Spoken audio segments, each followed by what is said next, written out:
എല്ലാ കൂട്ടുകാർക്കും നമസ്കാരം. കഴിഞ്ഞ ക്ലാസ്സുകളിലായി നമ്മൾ പഠിച്ചുകൊണ്ടിരുന്നത് ഹൃദയത്തെക്കുറിച്ചാണ്. ഒന്ന് ഓർമ്മ പുതുക്കിയിട്ട് വന്നാലോ?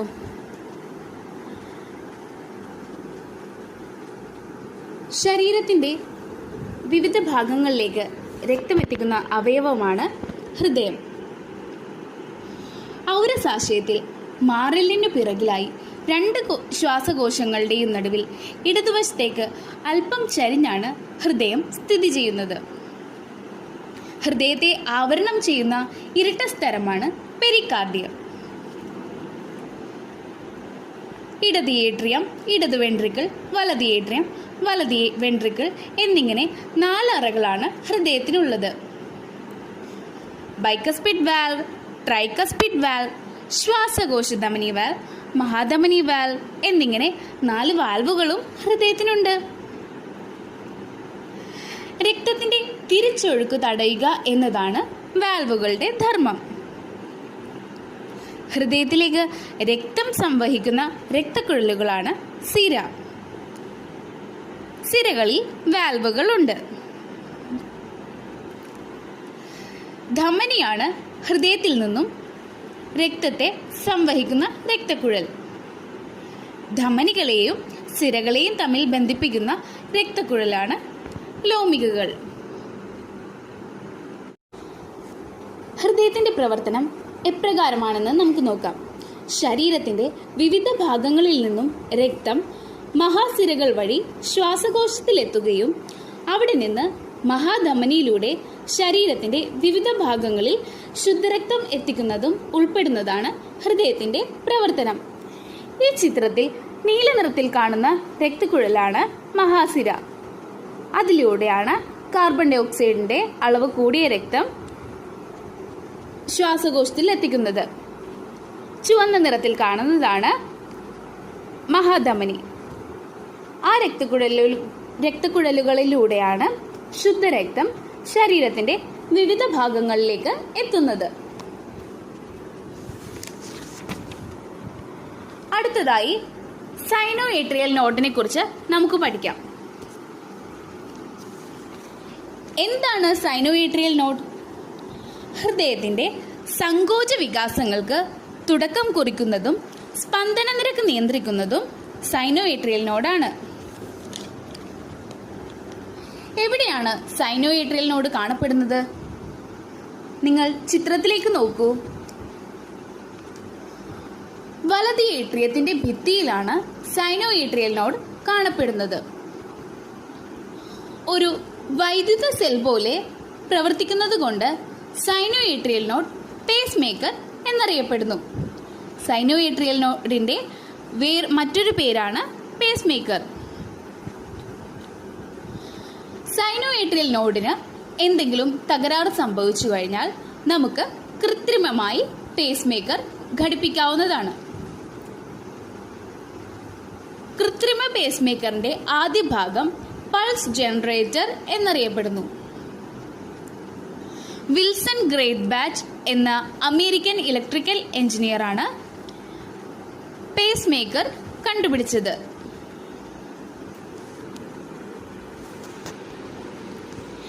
അടുത്തതായി രക്തം ശ്വാസകോശത്തിലേക്ക് എത്തുന്നത് എങ്ങനെയെന്ന് നമുക്ക് നോക്കാം.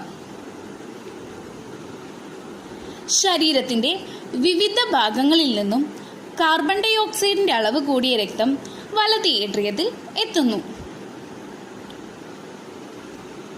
മഹാസിരകൾ വഴിയാണ് വലത് ഏട്രിയത്തിലേക്ക് കാർബൺ ഡൈ ഓക്സൈഡ് കലർന്ന രക്തം എത്തുന്നത്.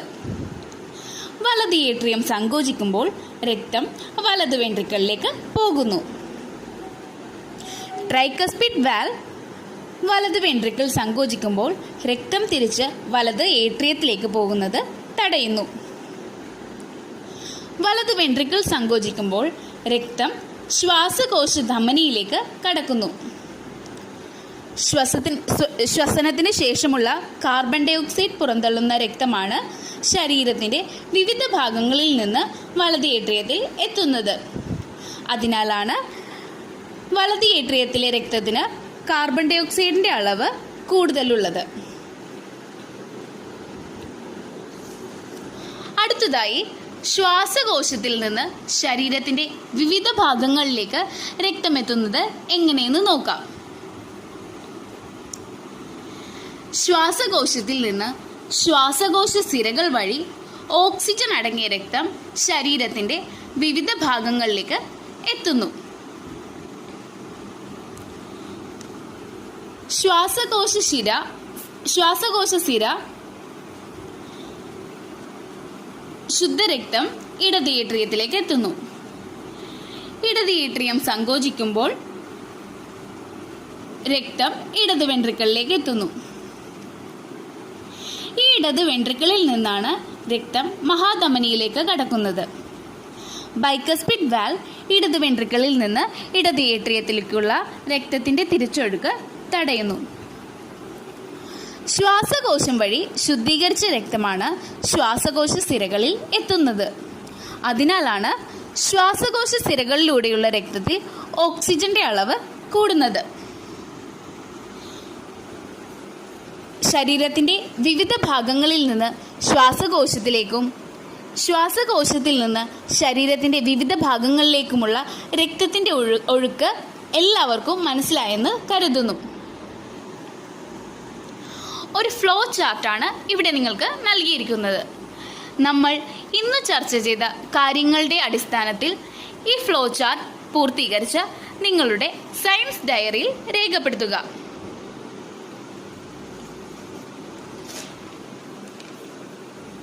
ഹൃദയത്തിന്റെ പ്രവർത്തനം എങ്ങനെയാണെന്ന് ഈ ഫ്ലോ ചാർട്ടിൽ കൃത്യമായി പറഞ്ഞിട്ടുണ്ട്. ഒന്നുകൂടെ നമുക്ക് നോക്കാം. ശരീരത്തിന്റെ വിവിധ ഭാഗങ്ങളിൽ നിന്ന് മഹാസിരകൾ വഴി രക്തം വലത് ഏട്രിയത്തിൽ എത്തുന്നു.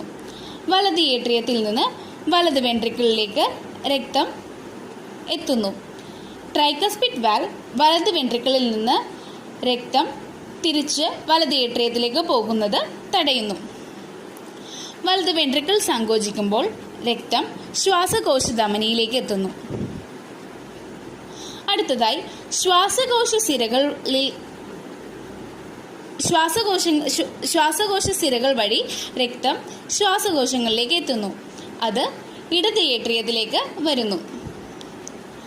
ഇടത് ഏട്രിയം സങ്കോചിക്കുമ്പോൾ രക്തം ഇടത് വെൻട്രിക്കിളിൽ എത്തുകയും ബൈക്കസ്പിഡ് വാൽവ് ഇടത് വെൻട്രിക്കിളിൽ നിന്നുള്ള രക്തം തിരിച്ച് ഇടത് ഏട്രിയത്തിലേക്ക് പോകുന്നത് തടയുകയും ചെയ്യുന്നു. ഇടത് വെൻട്രിക്കിളിൽ നിന്ന് മഹാധമനിയിലേക്ക് രക്തം കടക്കുകയും ഇവിടെ നിന്ന് ശരീരത്തിന്റെ വിവിധ ഭാഗങ്ങളിലേക്ക് ശുദ്ധരക്തം എത്തുകയും ചെയ്യുന്നു. ഇതാണ് ഹൃദയത്തിന്റെ പ്രവർത്തനം.